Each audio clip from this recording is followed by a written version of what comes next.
A provocation that unfolded not over weeks or months, but in a matter of hours, hours that changed the trajectory of an already volatile Middle East, hours that forced the White House into one of the most urgent national security announcements in recent memory, hours that left Iran's leadership facing a response they clearly did not anticipate would come so fast, so hard, and so decisively. What Iran did today crossed a line that the Biden administration, the Pentagon, and every Western diplomatic channel had hoped would hold. And when that line broke, Israel did not hesitate. They responded with precision, overwhelming force, and a clarity of purpose that left no room for misinterpretation. Tonight, the Middle East stands at a crossroads, and the decisions made in the next 48 hours could determine whether this region slides into its most dangerous confrontation in decades, or whether the message delivered today is loud enough to restore the deterrence that had been slowly crumbling for months. Let us walk through exactly what happened, why it happened, and what it means for every nation watching tonight. For several weeks now, there had been signals, not official statements from Tehran, not formal declarations through diplomatic back channels, just signals that Iran was preparing something deeply provocative. Iran has been aggressive, yes, but they have been calculated in their aggression. Their moves have followed a certain rhythm, a cadence, almost a predictability that Western intelligence services had learned to read like a clock. But what set off alarm bells in Washington, Tel Aviv, and across NATO command centers this week was that the rhythm went silent. Analysts who monitor Iranian military movements, communications traffic, and satellite imagery know the indicators well. The movement of mobile missile launchers away from garrison positions, the sudden increase in encrypted communications between Islamic Revolutionary Guard Corps commanders and proxy leadership in Lebanon, Iraq, and Yemen, the repositioning of fast attack naval vessels near the Strait of Hormuz, the sudden disappearance of senior IRGC officers from public schedules. All of that went quiet. And whenever Iran goes quiet, it means something is about to get very, very loud. Intelligence officials in both Washington and Jerusalem had been tracking these patterns for weeks. There were internal briefings, classified, compartmentalized, that warned of what one Pentagon source described as a gathering storm posture. Iran was not merely posturing for domestic consumption. Iran was positioning assets in a way that suggested operational intent.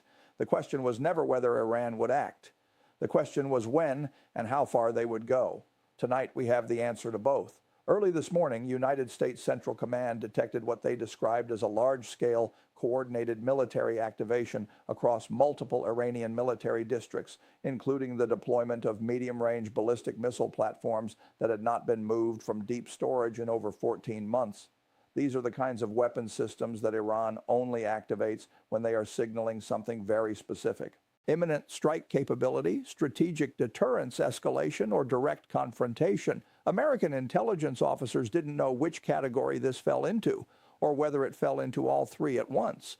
But what they did know was that Iran was changing its strategic posture.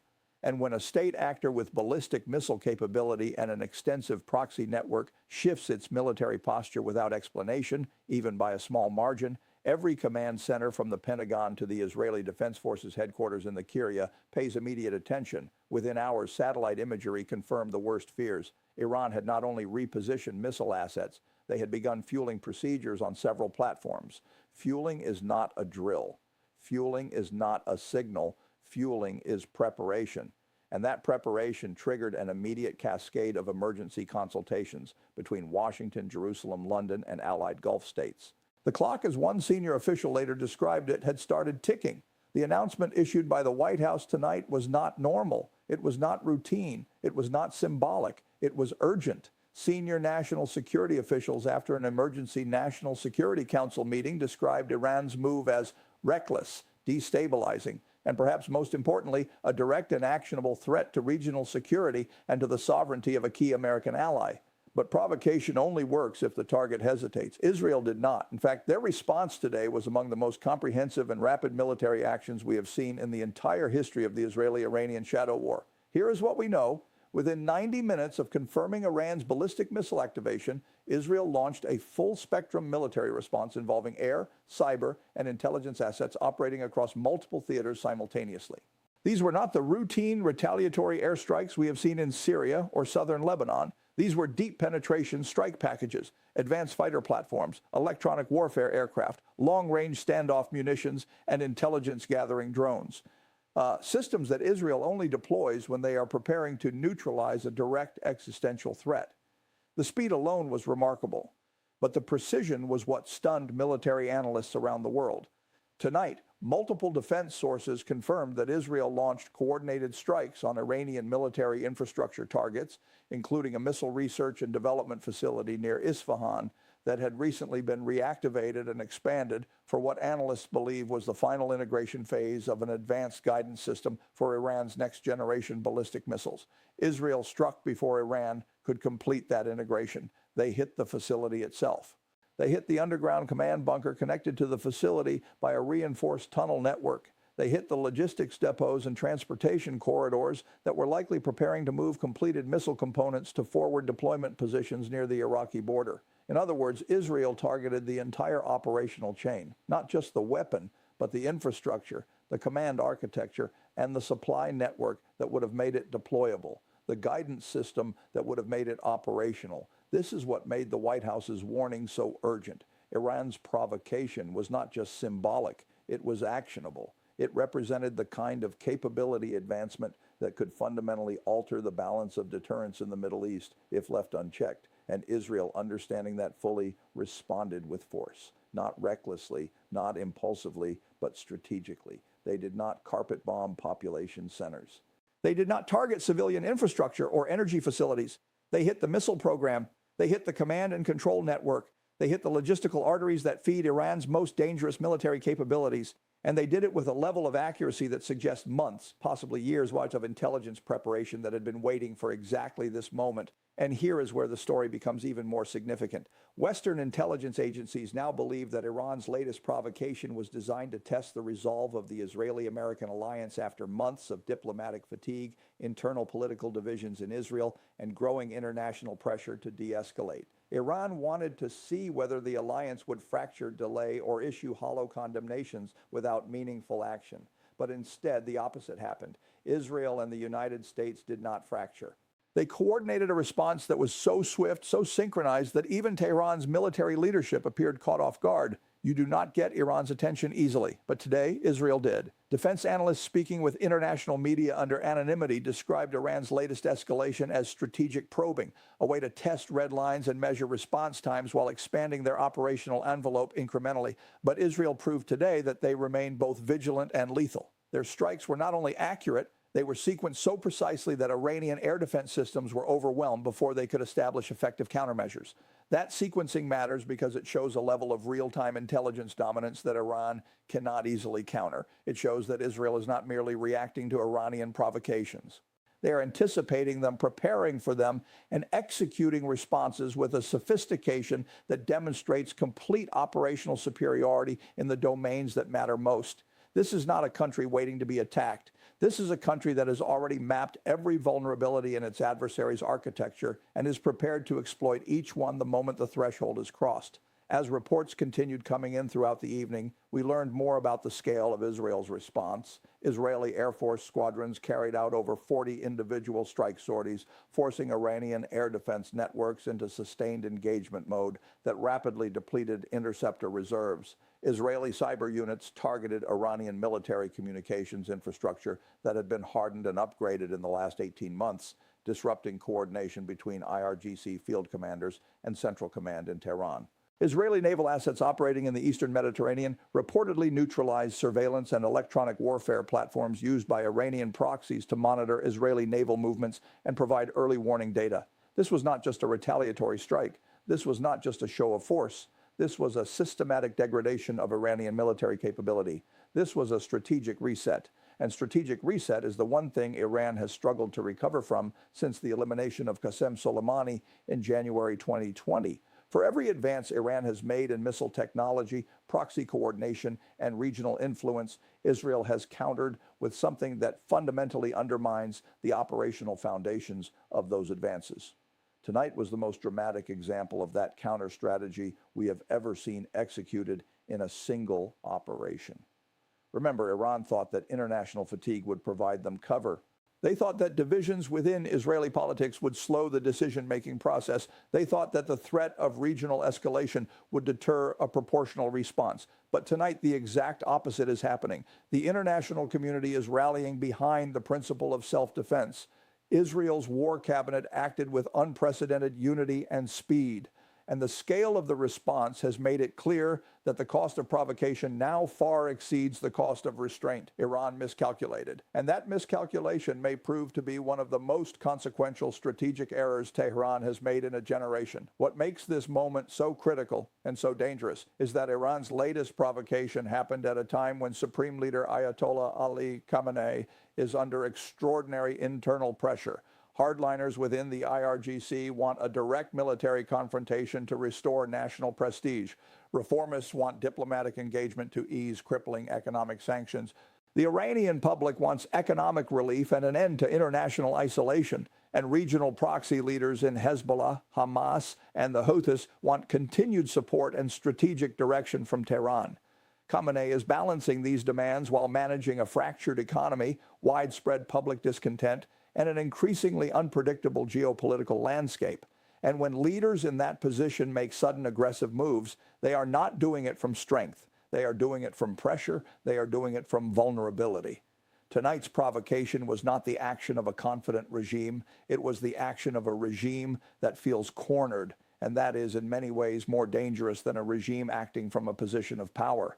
The White House's dire announcement, now distributed to every major allied government and NATO command structure, was designed to signal that Washington is not willing to allow Iranian escalation to destabilize the broader Middle East security architecture. Senior administration officials said plainly that Iran's military activation was inconsistent with any framework of responsible state behavior and represents a direct threat to international peace and security. That is diplomatic language for, this is unacceptable and there will be consequences. You do not usually hear that tone from the White House unless something genuinely serious is at stake.